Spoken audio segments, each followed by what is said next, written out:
বিজেপিৰ দ্বাৰা আমাৰ অশান্তিৰ সৃষ্টি হৈছে। এই কেইদিন ভিতৰতে আপোনাৰ 80 টকাৰ তেলটো 95 টকা হয়। গতিকে আমাৰ দৰে দুখীয়া মানুহ মজুৰি কৰি আমি কেনেকৈ চলিম? বিপ্লৱত আজি 17 বছৰ খাটিলোঁ, কিন্তু থকা এটা ঘৰো পোৱা নাই। শান্তি লাগে, আমাক শান্তি বিচাৰিছোঁ আমি। কাৰণ আগতে বিপ্লৱৰ দিনত আমি দেখিছিলোঁ চোৰ ডকাইত বজাৰ কৰি দৰমহালৈ আহোঁতে লুটপাট কৰিছে, মাৰছে, চাইকেল কাঢ়ি নিছে। মাইকী মানুহৰ এই পিছফালে এটা খাংৰা থাকে, খাংৰাৰ পৰাই চাউল দালি ওলাই লৈ যায়। এইখিনি জেগাত আৰু এই দুচৰাঙৰ ঘৰৰ আগত হয় এই কৰি আছিলে। ইয়াতে বড়ো মানুহ 2জন মানুহকো মাৰপিট কৰিছে। মাক এই স্বৰ্গীয় হোৱাৰ অৱস্থা, দেউতাক পণ্ডিত আছিলে। গতিকে আজি UPPLত জইন কৰি আমি খুব শান্তি পাইছোঁ। কিছুমান যদি কিবা আপত্তি থাকে আমি ছাৰৰ তাত গৈ জনাম। আৰু ছেপ্টেম্বৰত যদি ভোটটো হয়, 1 নম্বৰত থাকে, 2 নম্বৰত থাকে, ছবিটো চাই ল'ব। 1 নম্বৰতো বিজেপি থাকিব। গতিকে বিজেপিক আমি যাতে দূৰ কৰিব লাগে।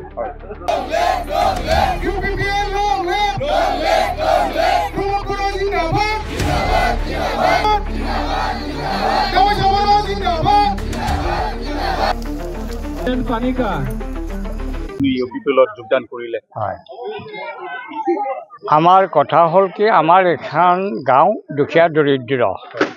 দেখিছে আপোনালোকে আমাৰ সনাতন ধৰ্মৰ এটা অনুষ্ঠান, আমাৰ এই শিৱ মন্দিৰ। আজিলৈ আমি মন্দিৰটো কৰিব পৰা নাই মানে আমি কমজুৰি, আমি মজুৰি কৰি খাওঁ, চাহ বনোৱা মজদুৰ।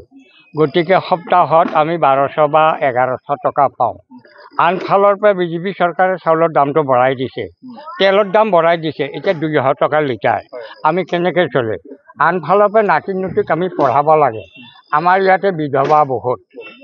গতিকে আমি চৰকাৰ য'ত, তেওঁলোকৰে পাব্লিক হৈ থাকিব লাগিব আৰু আমাক শান্তি লাগে।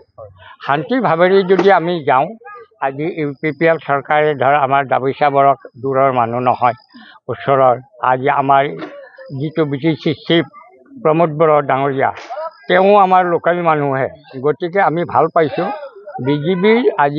বিজেপি আমাক পাব্লিকক চামুচেদি খুৱাইছে, বেলচাই দি লৈ গৈছে, বেলচাই দি লৈ গৈছে।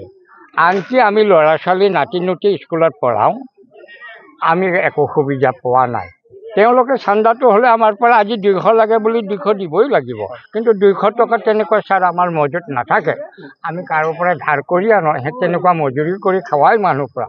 তেওঁ আকৌ ৰবিবাৰৰ আগদিনাখনে পইচাটো দিব লাগে, তেওঁ বজাৰ হাট কৰিব। গতিকে আজি UPPL দলত আমি শান্তি, এই যোৱা 5টা বছৰ যদিও নাছিলোঁ, মই BPFত আছিলোঁ। BPFত আজি 17 বছৰ খাটিলোঁ, কিন্তু থকা এটা ঘৰো পোৱা নাই। এই পৰহিৰ দিনা সোমবাৰ দিনা ৰাতি আহি সমূহা ৰাইজে কয়, হাতীয়ে ঘৰ ভাঙা নাই, মানে কাঠল গাছ এটা ভাঙি গোৱালি ঘৰৰ ওপৰত পেলাই দিছে। ভাগ্য গৰু মৰা নাই, এতিয়াও গাছ ওপৰতে আছে। এনেকুৱা সমস্যাত আমি চলোঁ আৰু খুব দুখীয়া দৰিদ্ৰ আমাৰ এই জেগাখিনি। গতিকে মোৰ পিছত মই এজন গাঁৱৰ ব্যক্তিমুখীয়ে, সৰ্বানন্দ সোণোৱালজী। গতিকে আমাক শান্তি লাগে। আৰু তেখেতে ছাৰে ঘোষণা কৰিলে যিখিনি আমাক বাচন পত্ৰ দিব, আমি 2টা দলৰ কাৰণে আমি বাছনি কৰি ল'লোঁ। তেওঁলোকৰ মাছ মাংস চলিব, আমি নিৰামিষ হিচাপে বিভিন্ন সনাতন ধৰ্মৰ।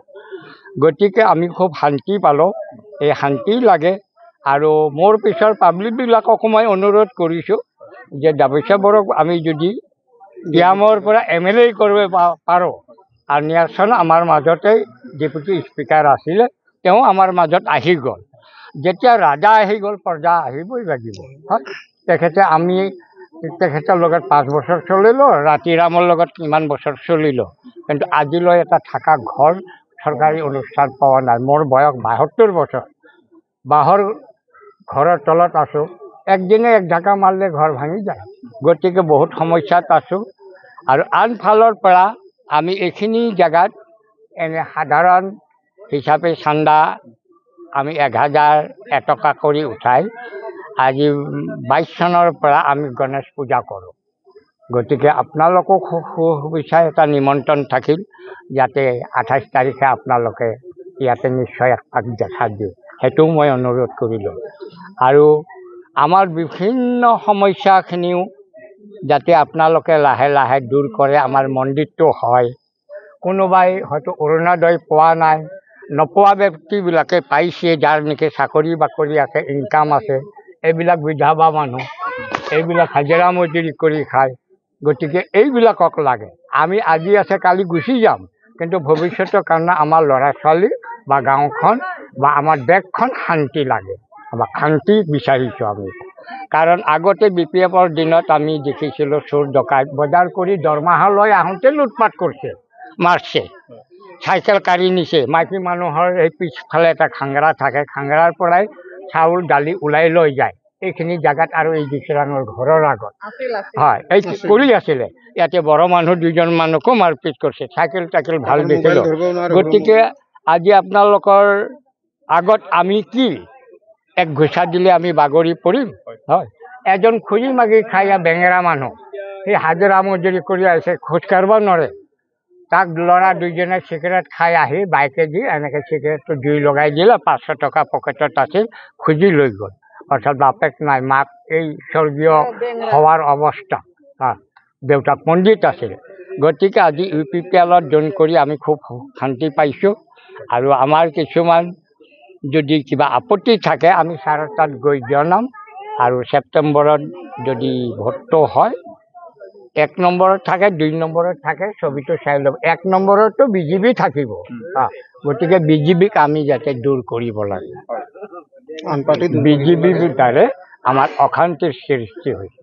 এই কেইদিন ভিতৰতে আপোনাৰ 80 টকাৰ তেলটো 95 টকা হয়। গতিকে আমাৰ দৰে দুখীয়া মানুহ মজুৰি কৰি আমি কেনেকৈ চলিম? হয়, আমাৰ পৰিয়াল যিকেইটা আছে, পৰিয়ালকেইটাতো নিজে চলাব লাগিব ছাৰ। গতিকে মই এইখিনিয়ে কৈ মোৰ বক্তৃতা মই সামৰণি মাৰিলোঁ। আৰু লগতে ধন্যবাদ আপোনালোকক এই গণেশ পূজাৰ বিষয়ে এটা হেৰি ধৰক BPF থাকোঁতে বা কংগ্ৰেছ থাকোঁতে আমি অশান্তিৰ সৃষ্টিত আছিলোঁ। কিন্তু এতিয়া 5 বছৰ BPF আমাৰ UPPL যেতিয়া আহি গ'ল, অৰ্থাৎ আমাৰ প্ৰমোদ বৰা নীতিৰ BTC চিফ, তেতিয়াৰ পৰা আমি শান্তিভাৱেৰে ইয়াতে বাসবাস কৰি হাজিৰা মজুৰি কৰি খাই আমি দিনটো কটাইছোঁ। আমি যিখিনি পইচা লৈ যাওঁ সেইখিনি পইচাৰে আমি বজাৰ কৰিব পাৰোঁ। কিন্তু আমাৰ লুটপাট কোনোদিন হোৱা নাই বা মাৰপিট হোৱা নাই। মই ভুল কৰিলে মই মাৰিব, সেইটো বেলেগ কথা। মই যদি নিচা পানী খাই কাৰোবাক অন্যায় কৰোঁ তেতিয়া 200 মোক মাৰিব, সেইটো মোৰ নিজৰ ভুল। কিন্তু আনফালৰ পৰা ডকাইতৰ বা অশান্তিৰ সৃষ্টি আমি পোৱা নাই। শান্তিভাৱেৰে আছোঁ আৰু ভৱিষ্যতৰ কাৰণে আমি শান্তি বিচাৰিছোঁ। হয়।